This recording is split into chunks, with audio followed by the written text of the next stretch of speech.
नमस्कार, the UP खबर देख रहे हैं आप। मैं आपके साथ अभिषेक शर्मा और आप देख रहे हैं हमारा खास कार्यक्रम सियासत की बात अभिषेक शर्मा के साथ। सियासत की बात अभिषेक शर्मा के साथ में आज सबसे बड़ी चर्चा, सबसे बड़ा बहस का मुद्दा है प्रधानमंत्री का बनारस दौरा और काशी कॉरिडोर का लोकार्पण।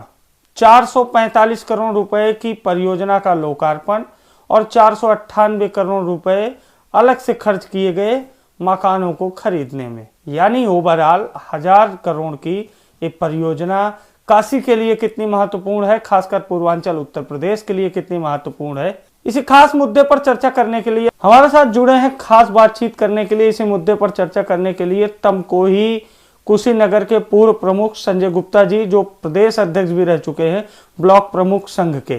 संजय जी, बहुत बहुत स्वागत है आपका खास चर्चा में जुड़ने के लिए और हमें समय देने के लिए। संजय जी, पहला सवाल आपसे, 445 करोड़ रुपए की परियोजना केवल कॉरिडोर की और 498 करोड़ रुपए खर्च किए गए मकान और जमीनों में, उन्हें अधिग्रहण करने के लिए, उन्हें खरीदने के लिए, ओवरऑल 1000 करोड़ रुपए की ये परियोजना, और खासकर प्रधानमंत्री मोदी और बीजेपी इसे 2022 और 2024 दोनों चुनाव में भुनाना चाहते हैं।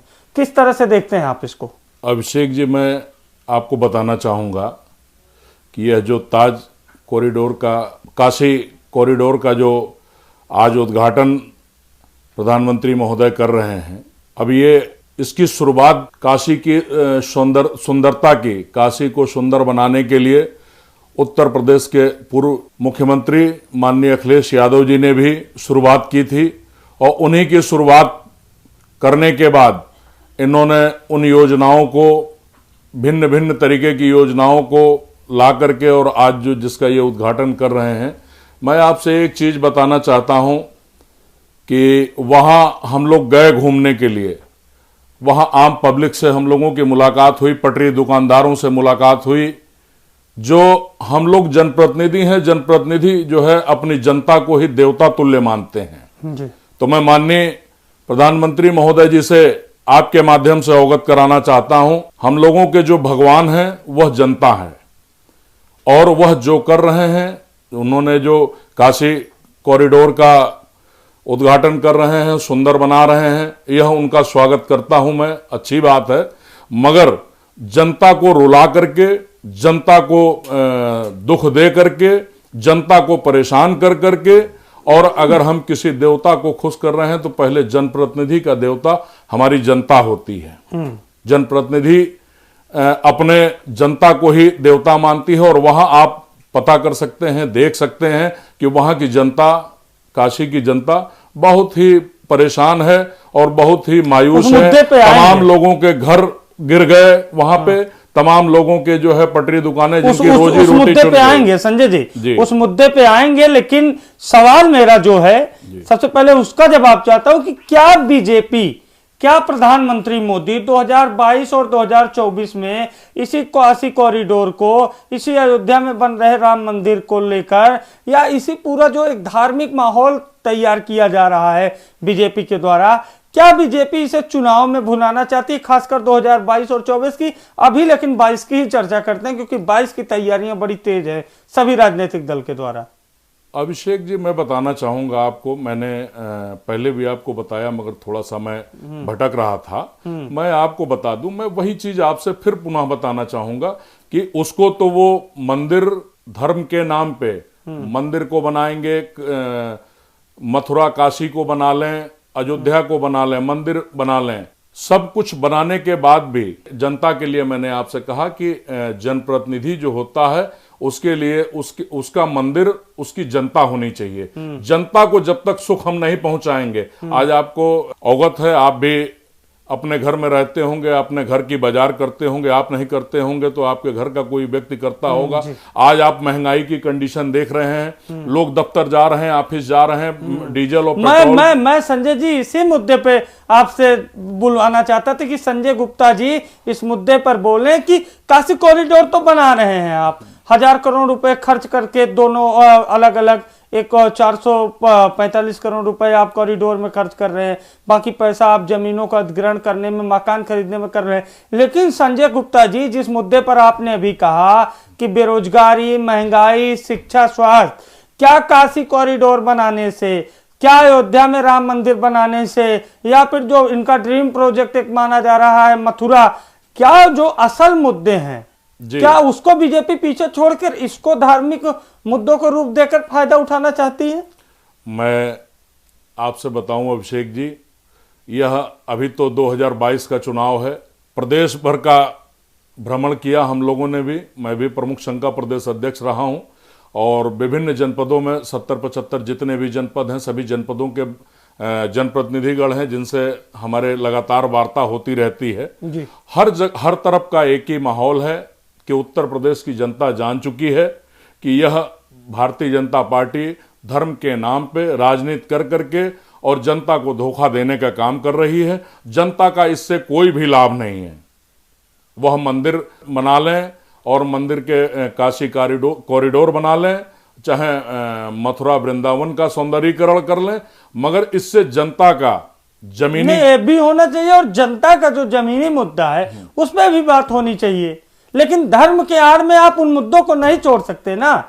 नहीं, वो देखिए वही चीज मैं अभिषेक जी कहना चाह रहा था कि जो भी क्या नाम है बीजेपी का अभी तक विकास के मुद्दे पे, अभी आप देख लीजिए कि पूरे 5 साल जो बीजेपी के विधायक हैं वो अपने इस समय क्षेत्र में जाने पे जनता उनको जवाब दे रही है।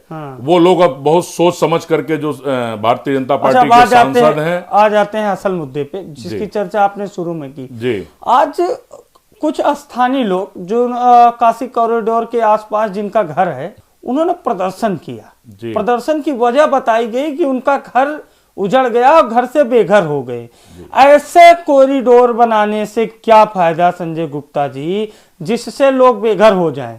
कॉरिडोर भी बने और लोगों का घर भी बचा रहे, लेकिन जब लोग बेघर हो जाएंगे तो ईश्वर कैसे सुखी रहेंगे? मगर मैं आपसे ये कहना चाहता हूं कि देखिए, आपने कहा कि कॉरिडोर भी बने और जनता भी सुखी रहे, मगर मेरा ये मानना है, मेरी ये अपनी धारणा है कि जनप्रतिनिधि हो, चाहे वो मुख्यमंत्री महोदय हो चाहे प्रधानमंत्री महोदय हो, उनको अपनी प्रायोरिटी पहले जनता के प्रति होनी चाहिए। कि जनता हमारी जब सुखी रहेगी तभी उसने हमको राजा के रूप में हमें उपाधि दी है। काशी कॉरिडोर में ही नहीं हुआ, अयोध्या में भी पवन पांडे जी ने इस बात को लेकर बड़ा विरोध प्रदर्शन किया था, जो समाजवादी पार्टी के ही हैं। खासकर उन्होंने दिवाली तक मनाई उनकी आर्थिक सहायता की जो बेघर हुए थे।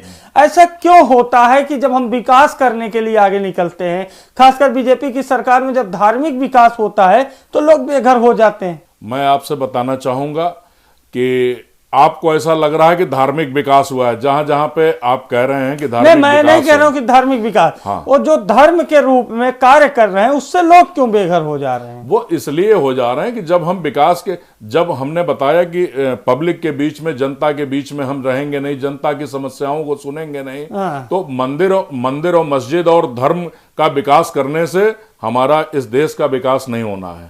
जनता जो हमको चुन करके भेजती है, जनता हमें एक राजा की उपाधि देती है और राजा वो तभी कहलाने के लायक होता है जब उसकी प्रजा सुखी रहती है। अच्छा, आ जाते हैं अब बात तीसरे टॉपिक पे।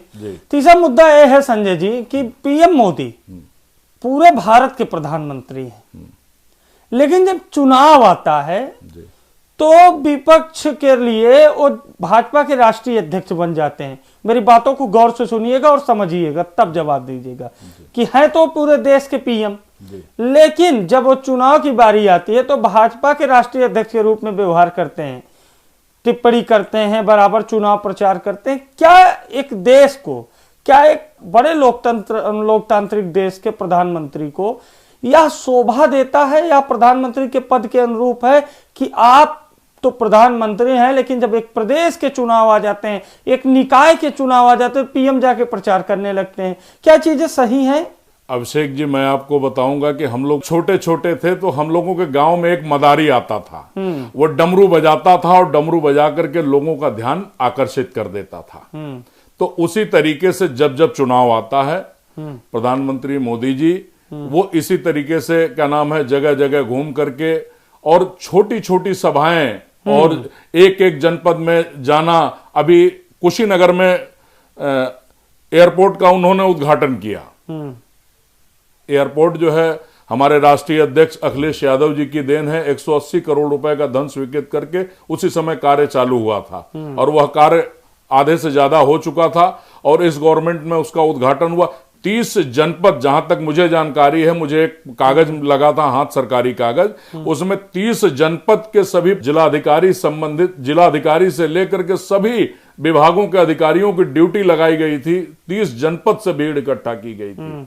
हाँ, चर्चा तो ये भी है संजय जी जी कि प्रधानमंत्री मोदी की रैली हो या सीएम योगी की रैली हो या डिप्टी सीएम की रैली हो, भीड़ सरकारी तंत्र से जुटाई जा रही, क्या ये सच है?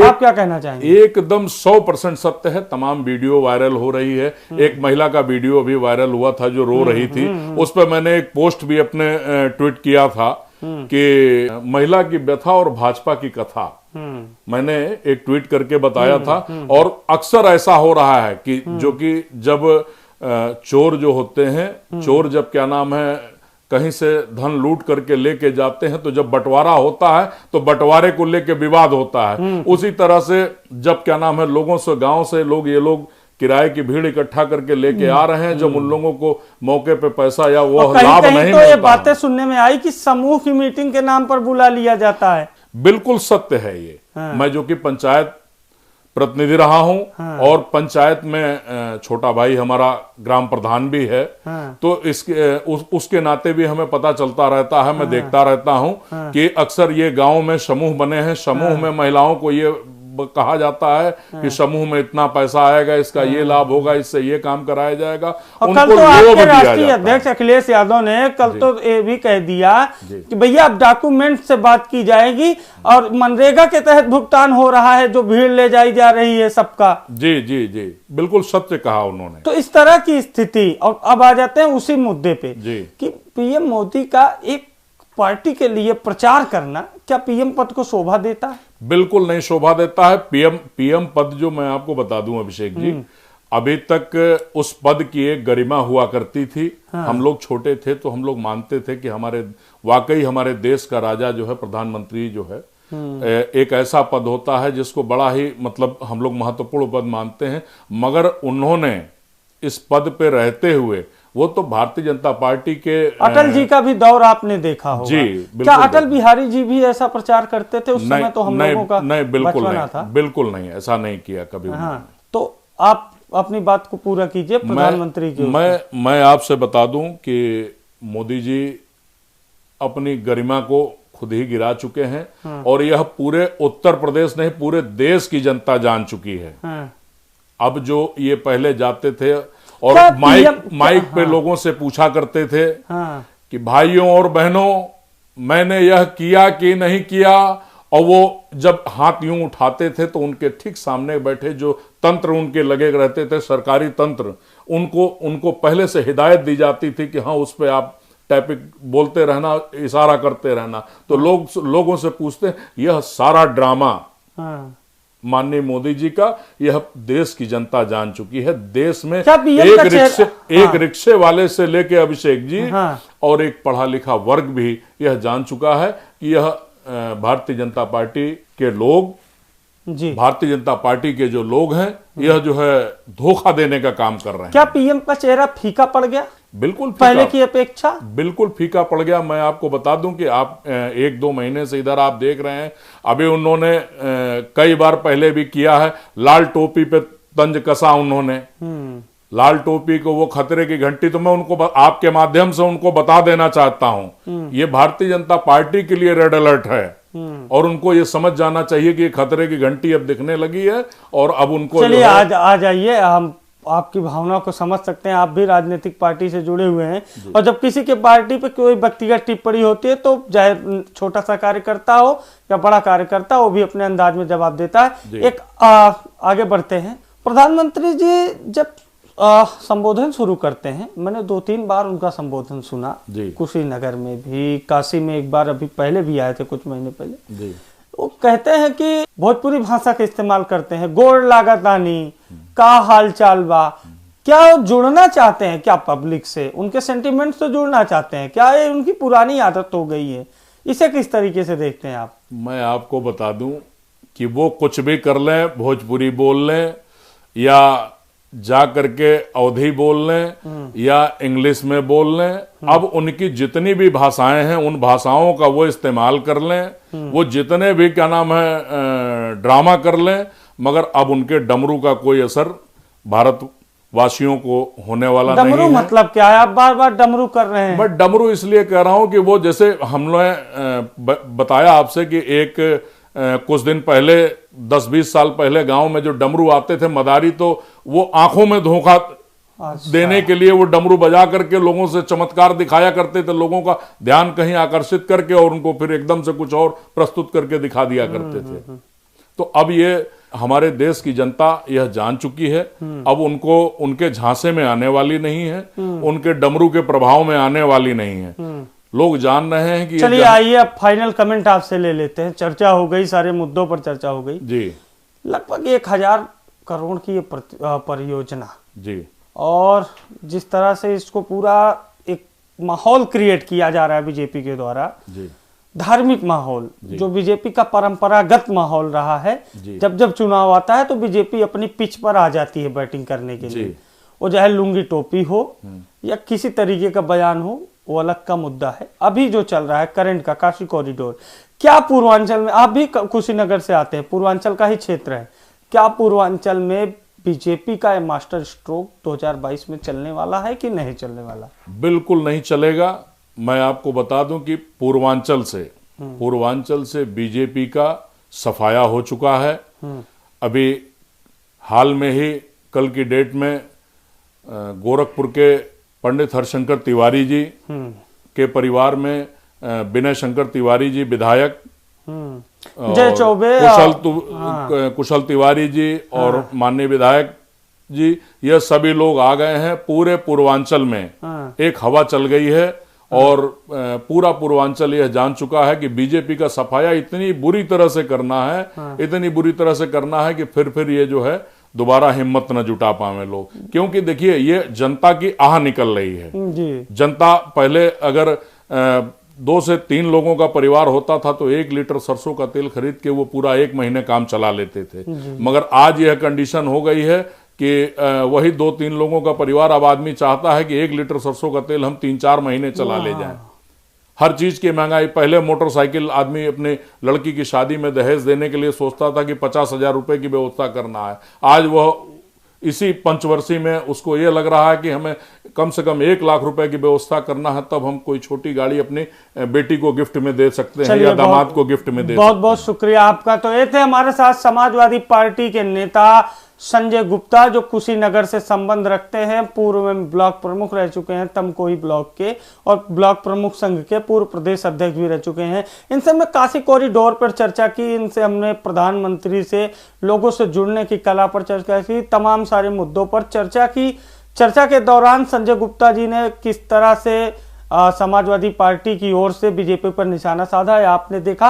लेकिन फिलहाल में जिस तरह से काशी कॉरिडोर का आज प्रधानमंत्री के द्वारा लोकार्पण किया गया है, कहीं ना कहीं बीजेपी इसे मास्टर स्ट्रोक के रूप में देख रही है। अब देखने वाली बात यह होगी कि पीएम का या लोकार्पण, काशी कॉरिडोर का या लोकार्पण बीजेपी के लिए मास्टर स्ट्रोक होता है या फिर बीजेपी पूर्वांचल में भी बुरी तरीके से फ्लॉप रहती है।